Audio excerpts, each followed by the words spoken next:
awesome. So that's how we even now do the water Awesome. ceremony to purify. We'll talk about Ho'oponopono today. So if you know it, awesome. We have so much water around here. Right? Yeah. The water could appreciate some gratitude. Even here. Yeah. So these were things that people were not as aware of. The fact that he was a doctor of alternative medicine, awesome. The fact that he did the water prayer stuff, and that's something we can continue to do and should continue to do. Exactly. Most definitely. The rice experiment. This is a really neat one. They talk about it in the book. Michiko, if you want to go ahead and explain the rice experiment. Okay. This is really interesting because one of the Japanese school kids started to do in Japan. His mother cooked rice and put it into 2 different jars. One, this kid wrote "thank you" in Japanese and glued it on the jar. And on the other hand, he put "you full" in Japanese and put glue to the different jar of rice. Set it for 1 month. Well, he kept saying that the words accordingly to each jar every day, once a day. Left it. What happened was, with the rice with "thank you" got fermented and smelled really nice. On the other hand, the rice that had "you full" got rotten. It smelled really dirty. Yeah. And so Dr. Emoto published it in the book, included that photo, an explanation in the book. Then so many people started to do the same experiments around the world with different languages. Those are the ones. And you can see, it's not only you "thank you" and "you full," but you can use the word positive, beautiful words like "I love you," or negative word "I hate you," or "you fool," or something else. And this is ignored. And ignored is even worse than the negative words, because see, everything is energy. When we are not giving attention to ignored one, it literally dies. So that surprised me when I first heard that being ignored was actually worse for you than that. Yeah, we were surprised also. Negative energy is better than being ignored. Yeah, and this experiment's been replicated and replicated. It's great. There's tons of school children that are doing it. Yeah. It's part of the book that gets passed around, which is awesome.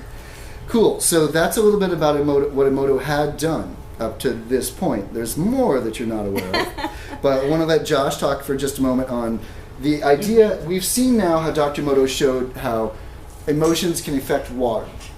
Now the question is, how do emotions affect us? Okay, so Josh, stress and armoring. I'll read this one real quick and you can talk. This has a little bit to do with some of the other lectures we did as well. We're putting this whole series together. They'll all be available online. Structural dissonance stagnates flow in the terrain. Emotions shape the structure. Structure in turn reinforces our emotional patterns. How do I reconstruct my emotional patterns? Decide what you want your life to be and create or recreate your patterns. This is genetics. Just because your grandparents and everyone else died from alcoholism doesn't mean you have to drink and go the same route. Things can be changed pattern-wise. We are responsible for our own health. Resonance gives us a picture. This is as we're talking about blood and what we see in the microscope.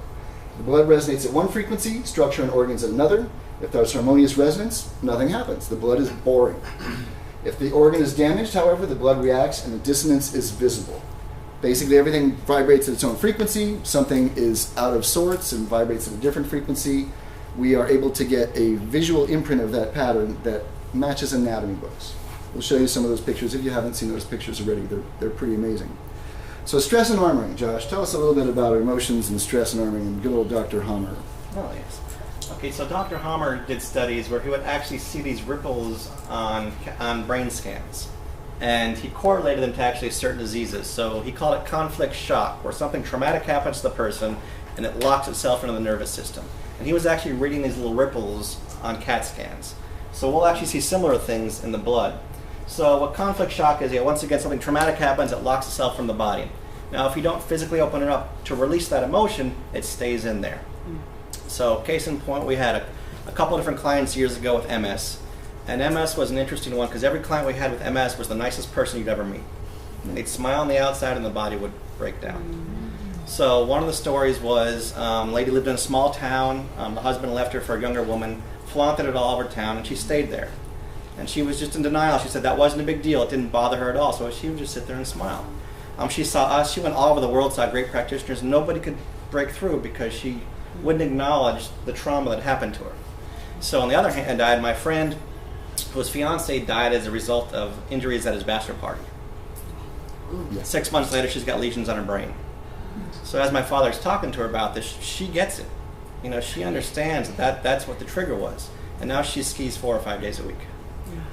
So all of us go through traumas at some point in time. Some are heavier than others, but how we react to that trauma is a big deal. Now, we talked last week where the emotion is physically locked into your body. So part of our healing is we have to physically open up to release the emotion. We could talk about it all day long, but if we don't physically open up, we're not going to be able to release the root of the emotion, which is why we have such high esteem for body workers. Is how many people have been on the massage table or the osteopath table and they start to cry because they're physically opening up, and then the body can release the emotions. Yeah. So we see these things in the blood. This image looks similar to what Dr. Hammer saw in his CAT scan. We see these as worry cells. So this is you're worried about something in the blood. This is starting to bubble up your emotion here. So this is the type of person who comes in the office and they're just, something's going to set them off. They're ready to yell at you or scream about something. You don't have to look at their blood to know they're emotional. Yeah. You can say one word, they might cry, they might punch you. You tread lightly at that point in time. And these are things we've seen. We've done what we've done with the blood for over 40 years. We have over 40,000 images of blood in our database. So this pattern we've seen over and over and over. And one thing we align with very much so is the Chinese medicine theory of organs and emotions. Big deal, okay? So each organ is associated with a different emotion. And I always go into kidneys because kidneys are fear. Yeah. And there's a lot of fear out there these days. Now, what's interesting, too, is we talk about the structure and emotions, kidneys being the organ of emotion. Fear. Or fear, thank you. Teeth. The acupuncture meridians go through your teeth. And this chart we found recently, which is very interesting, good old tooth number 9 at the top is fearful. Now, if we look at the dental acupuncture meridian chart, tooth number 9 is on the kidney meridian.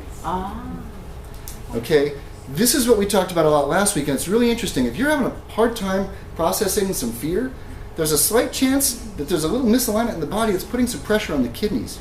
And we talked about last week just the birthing process and how we're born into fear, and that's kind of all we know. So it's really easy for us to go back to that pattern. But yes, once the body's out of alignment, you're putting pressure on different organs. If you've got extra pressure on the kidney, it's going to make it a lot more difficult for you to process the fear. And with what went on with the birthing process, as we grow, our belly button's a scar, and it was pulled a little tight, and we're actually, as we grow up, we lose our height. This is putting more pressure on our organs. So liver gets a lot of pressure from the diaphragm because of that, and liver is anger. We got a lot of angry, scared people these days. And if you're working through anger and fear and you keep seeing the therapist, go to a body worker, see what happens. It's these little things. This is what Dad learned from Edgar Cayce. As he was doing his medical stuff, he read all of Edgar Cayce's medical readings, and Edgar Cayce recommended body work to everybody. And the idea is, if you don't align the car, you can put all the good gas in it you want, and all the oil changes, it's going to keep driving off center.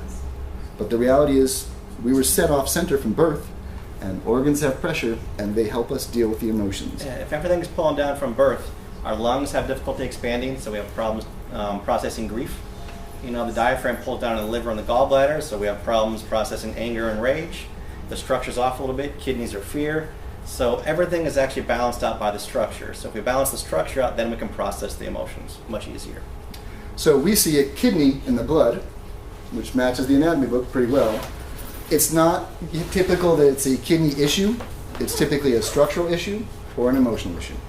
Many, many, many times Josh has seen blood for years, and that's what we see from this. And part of what goes on is a lot of us live in sympathetic mode most of the time. So we're in fight or flight, whereas we heal in parasympathetic mode.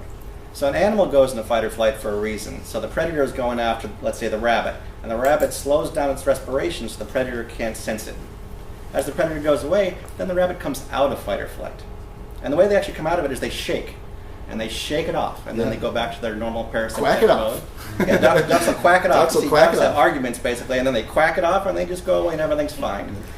And we go away tense and angry. We kind of stay in that fight or flight mode, a lot of us anyways. You know those people, there's a fight, and then it's like nothing ever happened. Doesn't that bother you? Those people are healthy. It was funny. We went back and forth to New York a lot recently. And we're from New York, but haven't been there in a while. And what's nice about New Yorkers is they're really obnoxious, but you know where you stand. So they can disagree with you, and you can still be friends afterwards. Yeah. So emotions in the blood. We'll see things like this. This is an older emotion. This is something you've kind of put away for a long time. And we do this. We eat our emotions. We put them away. Eventually, they want to come out, depending on what goes on. And we're firm believers that you do not have to relive the emotion for it to process. Someday, there are days where something's just annoyed you for years, and one day it just doesn't bother you anymore. Why is that? Somehow your body was able to release it.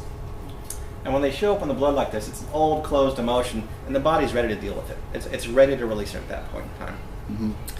The things we've seen also, this one's an interesting one because the dark spot is an old worry cell, and to the right is a hologram of the sacrum. So this is actually old, deep, dark worry placed on the sacrum. Our dad's hero was Sherlock Holmes, and he considers himself a medical detective. This is actually early sexual abuse as we see it in the blood. Deep, dark emotion on the sacrum. We see things like this more than we like to see. Yeah. But other things, intestines and knots. These are knotted up, so these are different types of emotions. So these are the people who are knotted up. You know, you feel their hands, and it's a little clammy. They're definitely in sympathetic mode. They got their arms crossed. They got their legs crossed. They got the hat pulled over their ears. They're tough to. You have to really tiptoe into talking with them. It's one of the more common ones we see. Now, obviously, your intestines hopefully don't look like that, but if we're that knotted up emotionally, it's going to affect our digestion. Right. I had a pneumonia issue, lungs. The best doctors in the world, and still the last of my pneumonia wouldn't leave, and someone said, grief? And you know how we don't always practice what we preach? I went, oh yeah, grief. So I wrote a letter to somebody. I didn't send it, but I wrote it. And I called somebody and kind of said what I needed to say, and that sigh of relief, and the pneumonia got better. So yeah, that's an old emotion associated with the lung right there. And we've talked about it before, where the lungs clean themselves by crying. So crying is really good for you. People who don't cry tend to stray towards lung issues. Yep, let it out. That's a lot of the manly men who died of lung cancer. It was instead of dealing with the emotion and crying, they would smoke a cigarette. The cigarette didn't help, but it was really not dealing with the emotion that triggered the issue. We see the colors that represent different things. So this is shocky emotion. That's more of a conflict shock. These are more conflict shocks. So these are more of a heavy trauma that's really impacted the body. This is already starting to wall off, and this was actually taken a day after her horse had died. So she was already closing off this trauma as opposed to dealing with it. Animals, our pets die, it's a big deal. Your horse dies, that's a big deal. Yeah, big deal. We get the pretty colors, the red. It'll be more irritation, more anger. And the blue is really trauma to the nervous system. This is the same type of colors, but older. So it's been repressed for a long, long time. Whether it's 10 years or 30 years, I don't know. I just know it's really, really old. This is multifaceted, because this is the liver right there. This has got red in there, which is the old anger, the blue, which is the trauma to the nervous system, but the brown spots is actually dead liver. So this is actually end-stage liver cancer. A lot of emotion going on with that liver cancer experience, most definitely. Now, Michiko asked us a good question.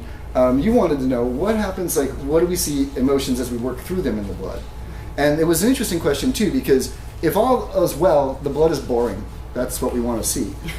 We see these holograms, these images of emotion, and then if you process it, we see this a lot after body work. The emotion is breaking up. So we would do blood before and after all treatments. And if we didn't see things like this, we knew the treatment wasn't getting through. So these were all solid emotions beforehand, and afterwards you can see them start to break apart and dissipate. We would see it real time. So person gets off the table, we look at their blood right then. Within minutes, yeah. If the body worker did the job, we saw this. If the body worker didn't do the job, we saw the same thing we saw before. We run into that sometimes, where we always ask, we see a lot of structure in somebody's blood and emotions in people's blood. We ask about body workers. And they say, oh, I've got a great body worker. I've been seeing them 3 times a week for 17 years now. It's like, well, I don't know if they're really getting the job done at that point in time, so sometimes you need to look for a different body worker. There's different mechanics for different cars. Yeah, if you got to find one you resonate with is the key. Yeah. The other thing, too, we'll see rust spots. This is interesting, tubercular miasms. Yeah, we'll see rust spots a lot in the blood. It shows in a lot of ways that actually somebody in our family had tuberculosis, which is most of us. So it's in our lineage. So when we see them show up in the blood, it means the lungs are in the process of cleaning. So sometimes we'll see them beforehand, and we know the lungs are really working on cleaning up. If we do a nice treatment, we'll see them afterwards too. That means we've opened up the body, and now the lungs can clean a lot more efficiently. So this is somebody working through grief. Yeah. Most definitely. Lung cleaning. Yep, we see them a lot. Here's the lung itself, full of red irritation. Yeah, that's why it's a good idea to cry and not necessarily smoke the